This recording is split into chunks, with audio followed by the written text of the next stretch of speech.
The winter winds of 1221 carried a silence over the city of Merv that few places in the medieval world had ever known. For generations, this oasis city in the deserts of Central Asia had stood as one of the great centers of civilization along the Silk Road. Merchants, scholars, and travelers once filled its streets, and its libraries held thousands of manuscripts collected from across the Islamic world. Yet in the early 13th century, the quiet that settled over Merv did not signal peace. It marked the aftermath of one of the most devastating episodes in the Mongol conquest of Central Asia, an event remembered in historical chronicles as the destruction of a city whose population may have numbered in the hundreds of thousands.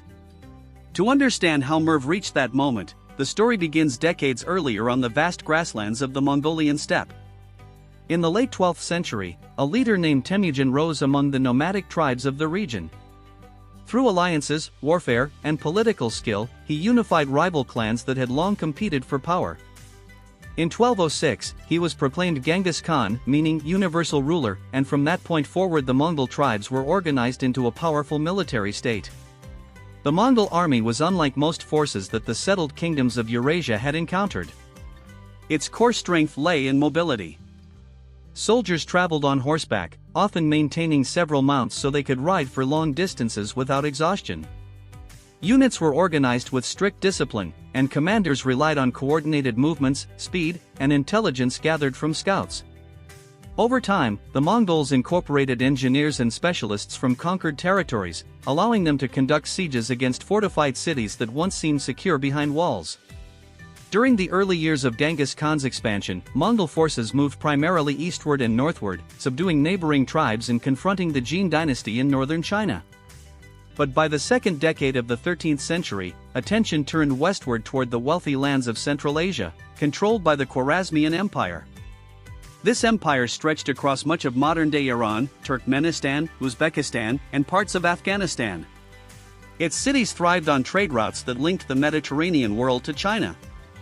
Relations between the Mongols and the Khwarazmian state deteriorated rapidly after a diplomatic incident around 1218. A Mongol trade caravan traveling through Khwarazmian territory was seized in the frontier city of Otrar, and its members were killed under suspicion of espionage. When Genghis Khan sent envoys demanding an explanation and the punishment of those responsible, the response from the Khwarazmian ruler, Shah Muhammad II, escalated the conflict further. According to several historical sources, one envoy was executed and others were humiliated before being sent back east. For the Mongol leadership, this incident carried serious political and symbolic weight. Diplomatic envoys were traditionally protected figures in steppe culture, and harming them was seen as a grave offense. Genghis Khan began preparing a large-scale campaign against the Khwarazmian Empire, one that would eventually reshape the political landscape of Central Asia. In 1219, Mongol armies crossed the Sir Darya River and advanced into Khwarazmian territory. Their strategy involved dividing forces into multiple columns that could move independently across vast distances, converging on key cities. One by one, urban centers that had long prospered from trade found themselves facing a military machine that moved with unusual speed and coordination. Cities such as Bokhara and Samarkand fell after intense campaigns. In some cases, resistance led to severe reprisals, while in others surrender was negotiated under specific conditions. The Mongol leadership sought not only territorial control but also the demonstration of power that could discourage prolonged resistance elsewhere. By the winter of 1220 to 1221, Mongol forces were moving deeper into the eastern regions of the Khwarazmian Empire. Among the major cities still standing was Merv, located in the fertile Murghab River oasis in present-day Turkmenistan. For centuries, Merv had been known as one of the great urban centers of the Islamic world. Under earlier dynasties, it had served as a regional capital and intellectual hub, hosting scholars, artisans, and traders from across Eurasia. Medieval geographers often described Merv as a city of impressive scale. Its irrigation systems sustained extensive agriculture in the surrounding oasis, while its markets connected merchants traveling along branches of the Silk Road. The population of the broader Merv oasis may have reached several 100,000 inhabitants, though estimates vary widely among historians and surviving sources. When the Mongol advance reached the region, many surrounding settlements had already fallen. Refugees from smaller towns and villages fled toward the larger fortified cities, believing that their walls might offer protection. As a result, the population within Merv's defenses may have grown even larger than usual by the time the Mongol army approached. Historical accounts of the siege come from Persian and Islamic chroniclers writing in the decades that followed. One of the most frequently cited sources is the historian Malik Juvayni, who served in the Mongol administration later in the 13th century. His writings describe the Mongol campaign across Central Asia and provide one of the main narratives of events at Merv, though modern historians often approach his population figures with caution due to the difficulty of verifying medieval numbers.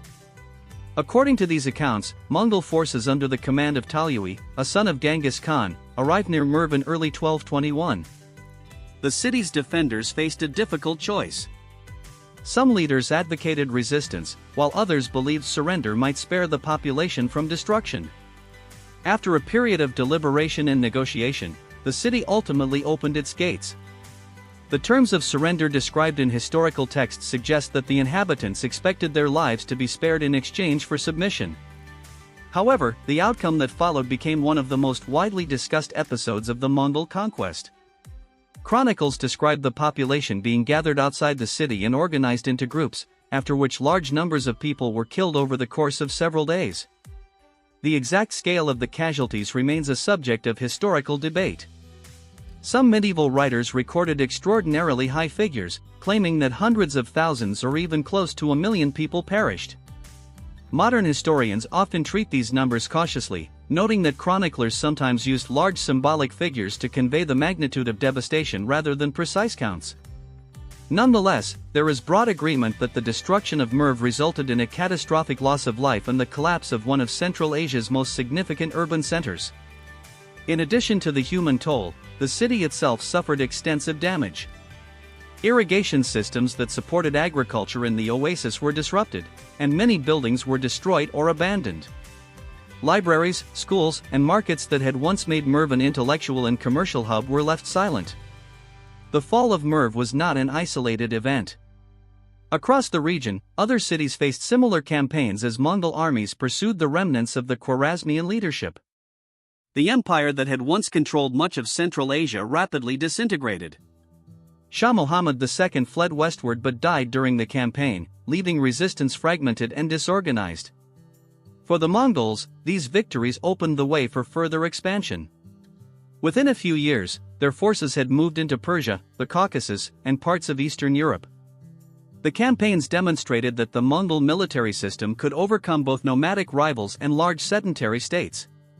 The destruction of cities like Merv also carried psychological consequences. News of these events spread along trade routes and diplomatic networks, shaping how other regions responded when Mongol envoys arrived.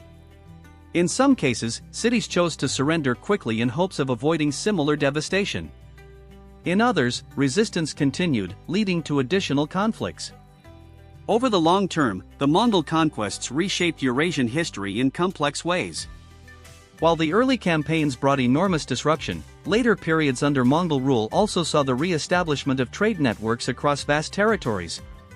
The so-called Pax Mongolica created conditions in which merchants, travelers, and diplomats could move across much of Eurasia with relative security compared to earlier periods of fragmentation.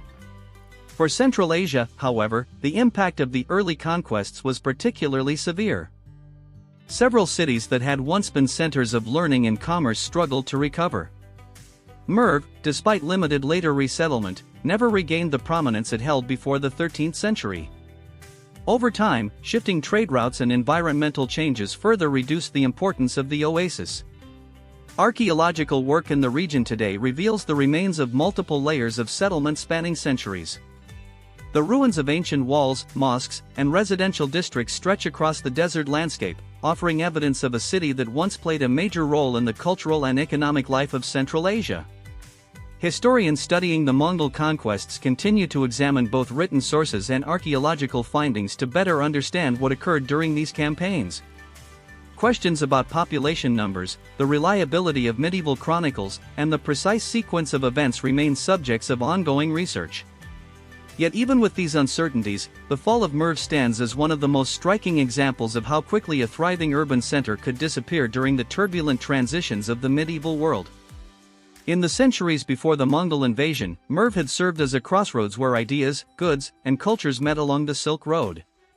Its scholars contributed to Islamic intellectual life, its markets connected distant regions, and its irrigation networks sustained a large and diverse population in the midst of a challenging desert environment. The events of 1221 marked a turning point that ended that long chapter of prosperity. What remained afterward was not only a devastated landscape but also a historical memory preserved in chronicles, archaeological ruins, and the broader story of the Mongol expansion that reshaped much of Eurasia. Today, the site of Merv is recognized as a UNESCO World Heritage Location, where researchers continue to study the traces of the many civilizations that once flourished there. Among the layers of history uncovered in its ruins is the reminder of how fragile even the most established cities can be when confronted by the forces of political upheaval and war. The siege and destruction of Merv remain part of the larger narrative of the Mongol era, a period when vast territories were drawn into a new imperial system, and when the fate of entire regions could change within the span of a single campaign. Through surviving records and the physical remnants of the city itself, the story of Merv continues to illustrate the profound consequences that accompanied the rise of the Mongol Empire in the early 13th century.